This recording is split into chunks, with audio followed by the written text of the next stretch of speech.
Hola, ¿qué tal, señoritos y señoritas? Bienvenidos a este nuevo capítulo de nuestra clase de cálculo diferencial. En esta ocasión estaremos viendo algunas ideas importantes que nos van a llevar después al concepto de derivada.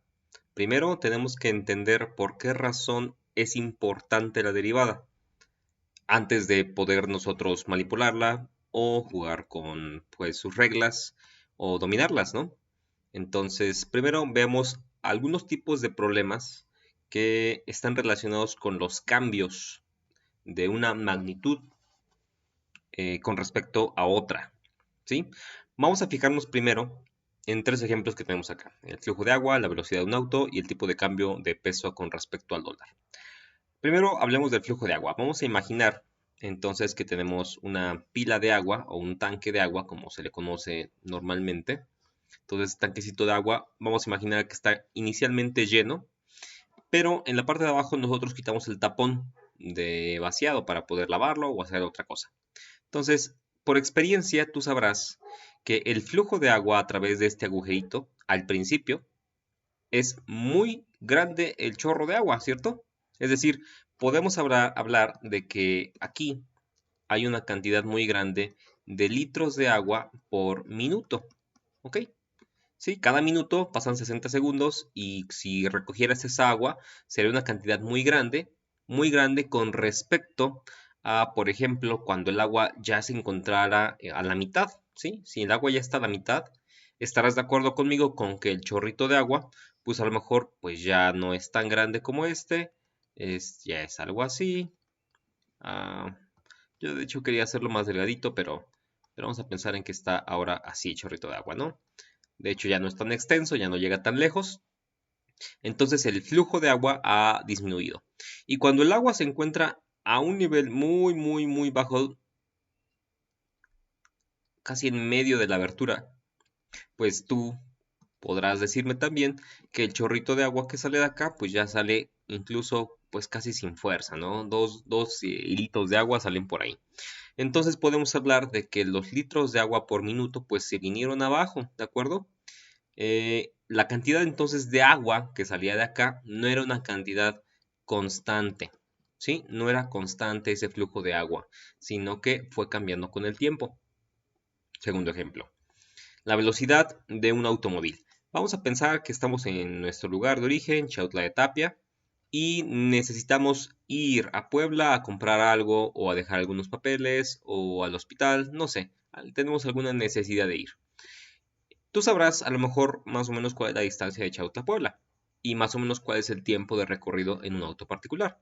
Vamos a hablar de números redondos para no hacernos tantas bolas. Vamos a suponer que el trayecto de aproximadamente, yo sé que es diferente, ¿no? Pero solamente es como ejemplo. Vamos a decir que son unos 150 kilómetros y que ese trayecto lo hacemos en un intervalo de 3 horas. ¿Qué significa eso? Bueno, significa que si un carrito, vamos a dibujar un carrito por acá, vamos a perder un poco el tiempo, ahí está un carrito. Si este carrito va para allá, de Chautla a Puebla, si viajara a una velocidad de 50 kilómetros por hora, pues llegaría exactamente en 3 horas, ¿sí? Piénsalo. 50 kilómetros por hora significa que cada hora recorre 50 kilómetros. En 3 horas, pues va a recorrer 150 kilómetros. Eso parece bastante lógico, ¿no? Pero ¿qué nos dice la experiencia personal? Pues la experiencia personal nos dice que los automóviles nunca van a la misma velocidad todo el tiempo. Entonces, cuando sales de Chautla, pues a lo mejor pasas el bulevar, llegas al tope de la entrada de la UAP, te encaminas a Huehuetlán, hay un pedacito donde vas en friega, sin embargo, sales de Huehuetlán, hay una recta muy grande y luego una curva horrible, donde son los límites entre Puebla y Morelos, ¿no? Está asquerosamente fea ese pedazo de carretera, hay curvas, hay un puente y vas muy despacio. Más aún si te encuentras algún cañero o algún tortón por ahí estorbando, pues no se va a poder. Llegas a Matamoros, pasas por Atlisco un poquito más rápido, y encuentras la pista, ¿no? Y en la pista, pues ya, te vas a 100, 110 kilómetros por hora según el límite de velocidad. Pero difícilmente puedes imaginarte que ese límite de, dijimos, de 50 kilómetros por hora, pues sea así todo el tiempo. De hecho, esto pues, es una fantasía. O sea, sí es cierto. Si pudieras mantener ese ritmo, vas a llegar en 3 horas. Lo cierto es que nunca mantienes el mismo ritmo todo el tiempo. Otra vez, la velocidad de un auto es una cantidad que cambia con el tiempo. ¿Por qué? Porque, digamos, de aquí para acá es la primera hora, de aquí para acá es la segunda hora y de aquí para acá es la tercera hora, ¿cierto? Entonces, en los intervalos de tiempo que hay por acá, pues las velocidades van a ser distintas dependiendo de dónde vayas, ¿no? Entonces, dependiendo del tiempo, la velocidad del auto pues va a ser diferente. ¿Qué hay acerca del tipo de cambio? Vamos con el tercer ejemplo. Hablamos de una situación ya no de un suceso físico, hablemos de un suceso económico que sucede prácticamente todos los días, ¿no? De lunes a viernes. No recuerdo si sábado, la verdad no estoy bien informado al respecto. Bueno, tipo de cambio, peso dólar, como tú sabrás, es algo muy importante para nosotros porque pues el dólar de Estados Unidos es la moneda que rige el mundo y que muchos de los precios de las cosas se rigen en dólares y que muchos de nosotros tenemos familiares en Estados Unidos, a lo mejor tú tienes pues tíos, padres, parientes, etcétera, que de repente pues ayudan a la casa, ¿no? Y mandan dólares y hay que cambiarlos por pesos. Entonces, lo que a lo mejor no sabías, yo creo que sí, pero pues te haces, es que cada hora hay un tipo de cambio diferente. Aquí estoy poniendo las 7 de la mañana, la verdad no sé a qué horas empiece a darse esos cambios, pero lo cierto es que cada hora cuando empiezan las operaciones en las bolsas de valores de México y de Estados Unidos, el precio o el tipo de cambio del peso con el dólar pues va cambiando siempre. Entonces, por ejemplo, a las 7 de la mañana puede estar en 20.50. Sin embargo, a las 8 en punto va a estar en 20.45. A las 9 en 20.44. A las 10 en 20.80. Ya subió bastante. A las 11 sigue subiendo, 20.96. A las 12 sigue subiendo más. Y a las 16 puede estar en 20.30. A lo mejor al final del día, después de todo este relajo, como dice acá, a las 16 horas, pues a lo mejor si estaba en 21 a las 12, a la 1 no sabemos, a las 2, a las 3 pasó algo por acá. Total que al final del día el tipo de cambio estuvo en los 20.30. ¿Ok? Entonces se hizo aquí un relajo, es decir, el tipo de cambio no se mantuvo fijo todo el tiempo.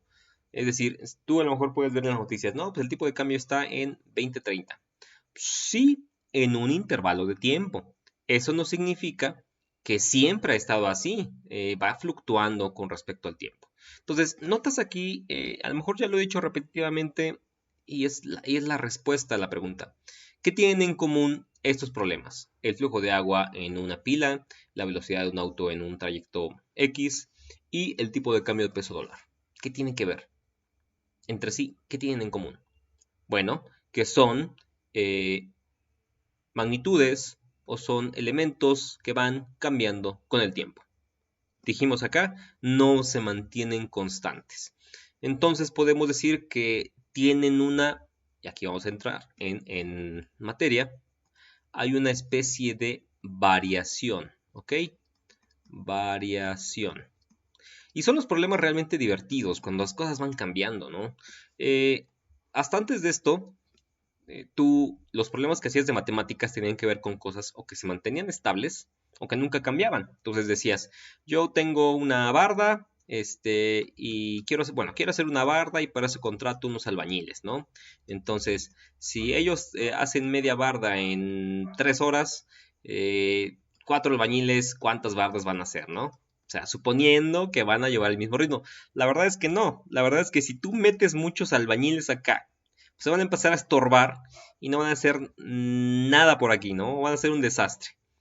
Si tú, bueno, hay otros factores, ¿no? O sea, la cuestión es que no se va a mantener constante el ritmo de trabajo, esa es la verdad. Y así hay muchísimos problemas que a lo mejor te los planteamos como que, pues sí, todo va a seguir igual acá, pero no, la verdad es que van a ir variando. Vamos a ver cómo se vería estos tres problemas, flujo de agua, velocidad de un auto y tipo de cambio, en algo muy ilustrativo para saber cómo es que las cosas van variando.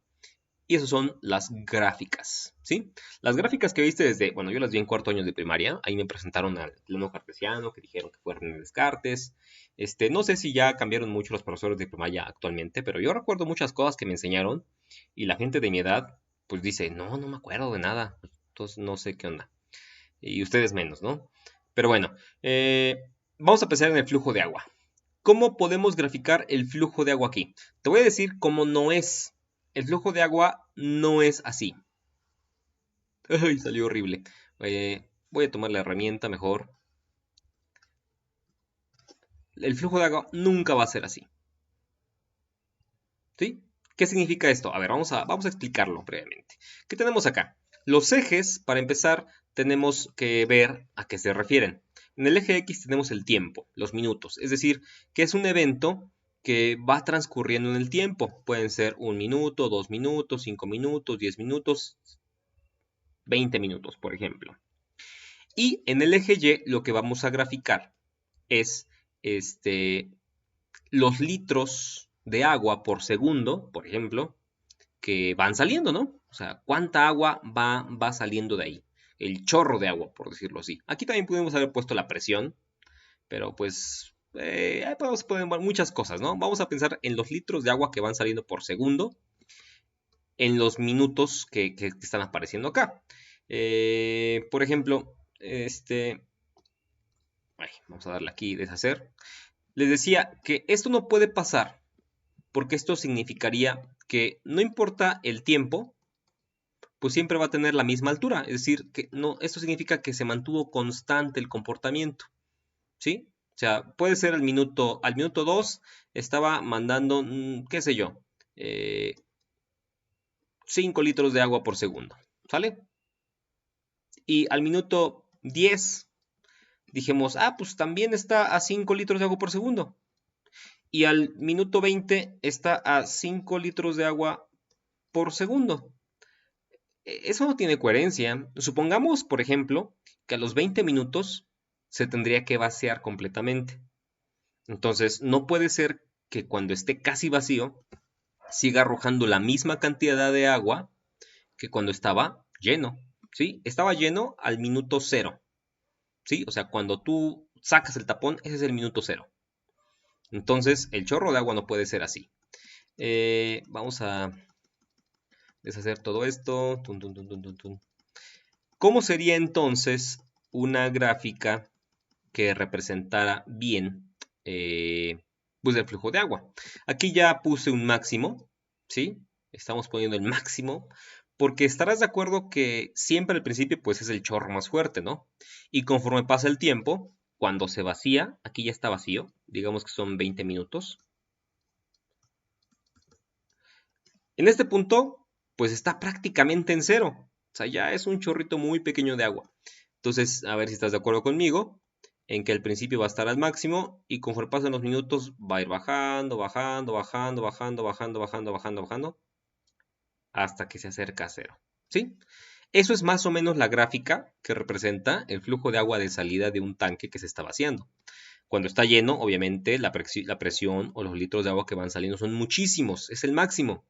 Pero yo no puedo esperar que después sea más que al principio, porque ahora hay menos agua, y entonces el agua que está arriba ya no presiona la que está abajo, ya no puede salir con tanta fuerza, en fin. Entonces va a salir cada vez menos y menos y menos y menos y menos. Ahora sí lo pongo menos y menos y menos y menos y menos y menos y menos hasta que a los 20 minutos se vacía, ¿sí? Aquí los litros de agua, por ejemplo, en el máximo, podemos inventarle cualquier cosa, ¿no? Podemos decir que al máximo estaba sacando 20 litros de agua, ¿no? Y aquí pues es la mitad, son 10 litros de agua. Y aquí pues ya nada más es medio litro de agua por minuto, por segundo, ¿no? Entonces sí es cierto, sale un chorronada al principio, 20. Después aquí, a lo mejor al minuto, qué sé yo, al minuto 7, pues estaba sacando ya 10 litros. Y al minuto 18 estaba sacando medio litro de agua por segundo. Y aquí, pues prácticamente nada. Entonces, esta gráfica, la verde, es realmente importante. Porque nos está diciendo qué tan rápido está cambiando el flujo de agua. Qué tan grande era en comparación del principio hasta el final que se terminó vaciando. Vamos a ver la otra gráfica. Vamos a pasar a la siguiente página, página 3. La velocidad en un viaje de auto.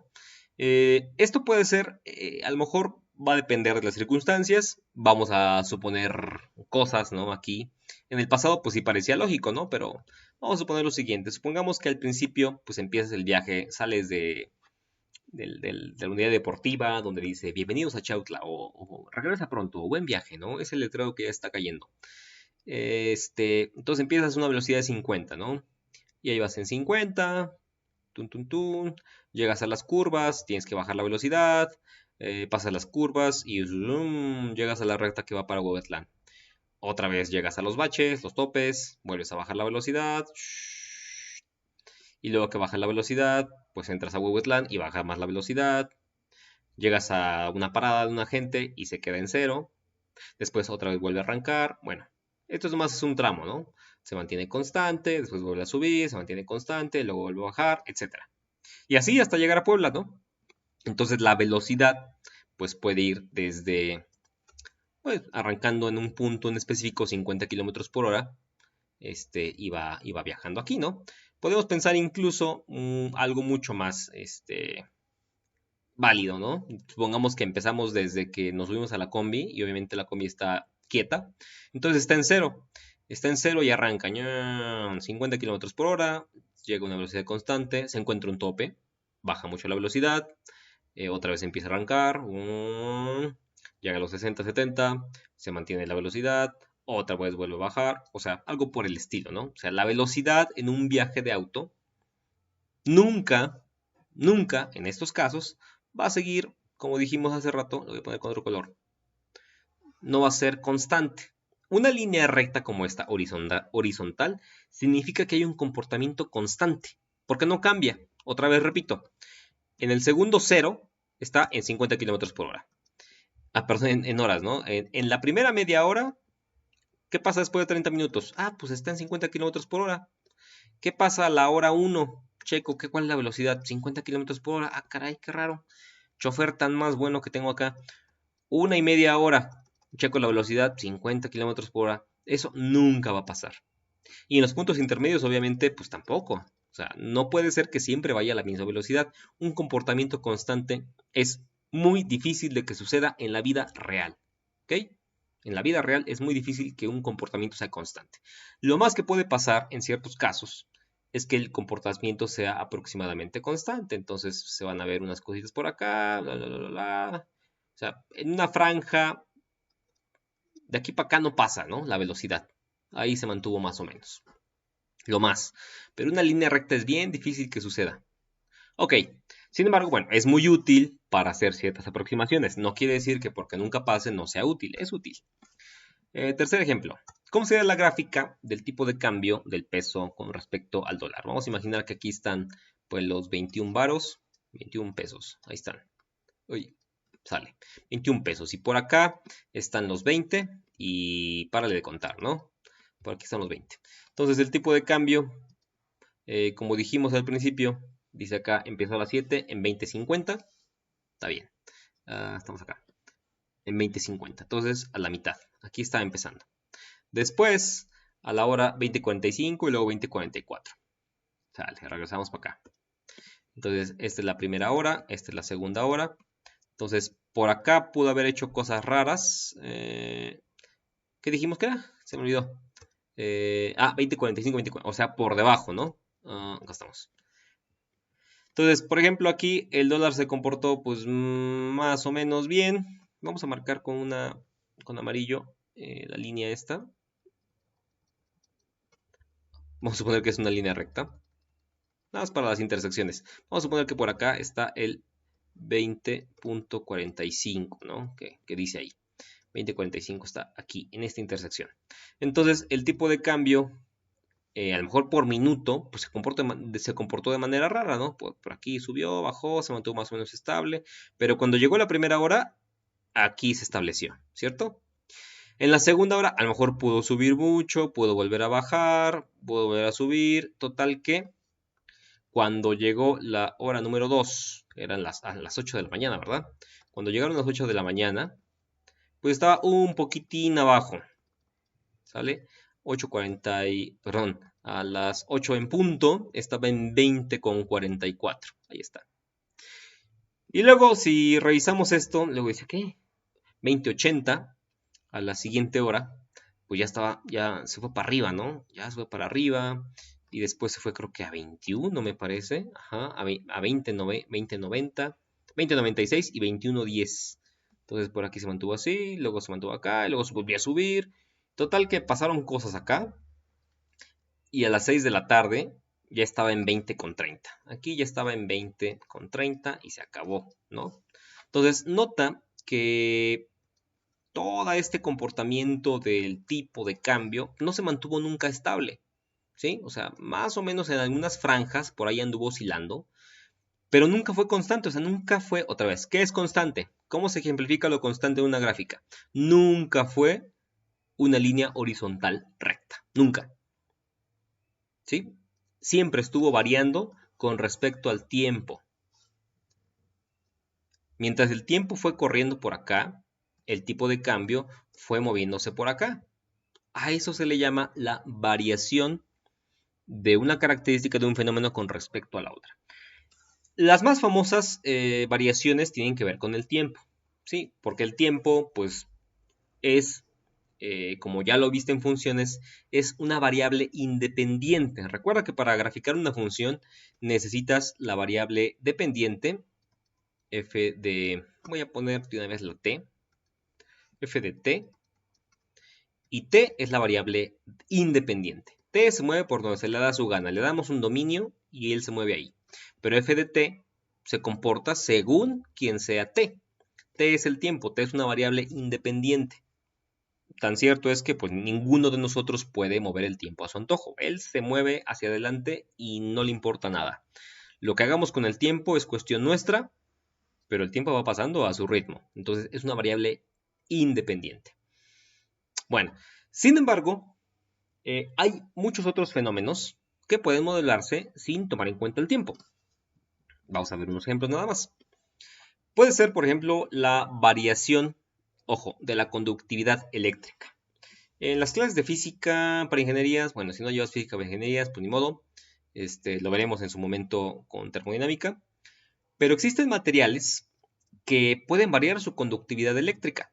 Es decir, tú tienes por aquí un cable con electricidad, ¿sale? Y tú por aquí le quieres poner un material. Y por aquí le quieres poner otro cable. Entonces quieres que la energía pase de aquí hasta acá. Este material que tienes aquí en medio tiene ciertas propiedades. Y una de esas propiedades es la conductividad eléctrica. Entonces, si la conductividad eléctrica es buena, pues va a dejar pasar la electricidad para allá. Si la conductividad eléctrica es mala, pues no la va a dejar pasar para allá. ¿Ok? Entonces, la conductividad eléctrica es una propiedad de los materiales. Pero la conductividad eléctrica no funciona siempre del mismo modo. A veces, bueno, la mayoría de las veces, la conductividad eléctrica en un metal va a depender de una variable que no es el tiempo, sino es la temperatura. ¿Sí? Si este cablecito se calienta mucho, entonces la conductividad térmica se hace muy mala. Y de hecho por eso pues, se queman muchos aparatos, ¿no? Porque se sobrecalientan y entonces la energía térmica, pues hay la energía, la energía eléctrica se empieza a transformar en energía térmica y se quema. Entonces, la temperatura va a modular la conductividad térmica. De hecho, existen unas cosas que se llaman superconductores, que funcionan siempre y cuando nosotros estemos a bajas temperaturas. ¿Sí? Por ejemplo, los trenes levitantes de Japón necesitan estar las vías a muy baja temperatura para que puedan conducir la electricidad de manera muy eficiente, ¿no? Entre otras cosas, ¿no? Digamos, tu computadora, ¿por qué tiene un ventilador? Pues porque si se calienta mucho, la conductividad eléctrica es muy mala y pues por ahí puede haber un corto, ¿no? Un cortocircuito. Entonces la temperatura es una variable independiente con respecto a la conductividad eléctrica. Si la temperatura es muy alta, la conductividad eléctrica es muy mala. Si la temperatura es muy baja, la conductividad eléctrica es muy buena, ¿no? Otro, costo de un producto. Si tú eres emprendedor, no es cierto, no eres emprendedor, nomás eres vendedor. Si tú vendes, no sé, pepinos con chile y limón. ¿A cuánto vas a dar la bolsita, mijo? No, pues que 10 pesos. Va. Pero ¿qué pasa si otra vez al limón le da por venderse en 80 pesos el kilo? Pues en vez de darla a 10 pesos, la misma cantidad de pinos, pues vas a tener que darla a 15, ¿no? Entonces, el costo del producto está sujeto al costo de la materia prima. ¿sí? ¿Qué producto puede ser? Pues puede ser cualquier producto comestible como el pan, comida, semitas, tortas. Depende de cuánto cuesta la materia prima, va a costar el producto. Pueden ser zapatos también, depende de cuánto cueste el cuero. Puede ser producto de lo que sea, va a estar en función de la materia prima. Si uno varía, el otro también varía, no se mantiene constante. La movilidad muscular. ¿De qué va a variar la movilidad muscular? Por ejemplo, tú nunca haces ejercicio. De repente Erwin te dice, vete a hacer educación física y vete a dar 80,000 vueltas a la cancha. Al otro día amaneces embaradísimo por la acumulación de ácido láctico en tu cuerpo, ¿no? Una reacción normal. Si el ácido láctico es mucho, entonces la movilidad muscular es poca. Si el ácido láctico es bajo, entonces la movilidad muscular aumenta. Entonces andas como si nada. La presión sanguínea también es una función que depende de muchas variables, obviamente, pero una de ellas, por ejemplo, puede ser los, la cantidad de hormonas, o más bien, a ver, vamos atrás, de la cantidad de algo que se llama neurotransmisores, ¿no? Neurotransmisores. Bueno, ya lo oíste. Si los neurotransmisores que se secretan están en grandes cantidades, entonces la presión sanguínea puede elevarse. Pero si esos neurotransmisores pues están en cantidades bajas, pues la presión sanguínea pues puede tender a bajar un poquitín, ¿no? O si esos neurotransmisores son de aquellos que reprimen a la presión del corazón, pues también pueden bajarla o pueden sumirla, dependiendo de qué clase de neurotransmisores sean, ¿eh? Entonces, si esto varía, esto también va a variar. ¿Esto para qué te dijo? ¿Para qué te dije que era? Bueno, para que no pensaras que, como aquí veíamos, no pienses que todos los ejemplos tienen que ver con el tiempo, horas, minutos, horas. O sea, no todos los cambios de una cosa con respecto a otra tienen que ver con el tiempo. Hay muchísimos fenómenos que no tienen que ver con el tiempo. Si yo varío temperatura, varía conductividad. Si yo varío el costo de materia prima, varía el costo del producto. Si yo varío el ácido láctico en un músculo, va a variar la movilidad muscular. Si yo varío la cantidad de neurotransmisores segregados por mis glándulas, entonces la presión sanguínea también va a variar. ¿Sí? O sea, pocas cosas se mantienen constantes en el tiempo o pues, con respecto a otras variables. Entonces, ¿cuál es la moraleja? La moraleja es esa, ¿no? Me emocioné, estoy haciendo feo, me va a dar algo. La moraleja es que en la vida los fenómenos difícilmente son constantes, sino tienen formas como estas. Estas formas en una gráfica, pues se le van a llamar, se le va a llamar gráfica, la gráfica de una función, o se le va a llamar una curva. En general, una curva, ¿ok? Esta curva obviamente tiene muchas características. Por ejemplo, esta, bueno, únicamente es una caída, pero puede haber curvas un poquito más interesantes, como por ejemplo esta de acá, ¿no? Donde veíamos la velocidad de viaje de la velocidad de un auto en un viaje de un punto A a un punto B. Entonces, estas pendientes que aparecen acá tienen un significado. Esto de acá tiene un significado que mantiene la velocidad constante. Aquí subió la velocidad, aquí la velocidad descendió. Entonces, con la gráfica podemos encontrar cosas interesantes, como por ejemplo, cuál es el punto máximo, o sea, cuál fue la velocidad máxima a la que llegó, cuál va a ser la velocidad mínima. Pero resulta, amiguito, que la gráfica es lo último que obtienes cuando tú ves cálculo, ¿sí? En realidad, muchas veces únicamente tienes la función o una tabla de datos, con un montón de datos por acá. A veces es lo único que tienes. Y de estas dos, muchas veces tienes que sacar la gráfica. Pero para sacar la gráfica no basta siempre con estas dos. Basta, bueno, se complementa con una herramienta muy bonita. Y esa herramienta se llama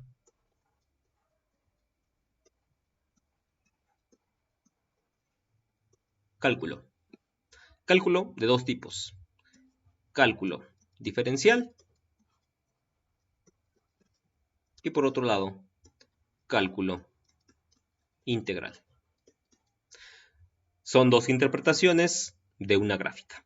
o de cómo obtener la gráfica de un fenómeno físico, químico, biológico, económico, sociológico, etc., cuando variamos ciertos parámetros.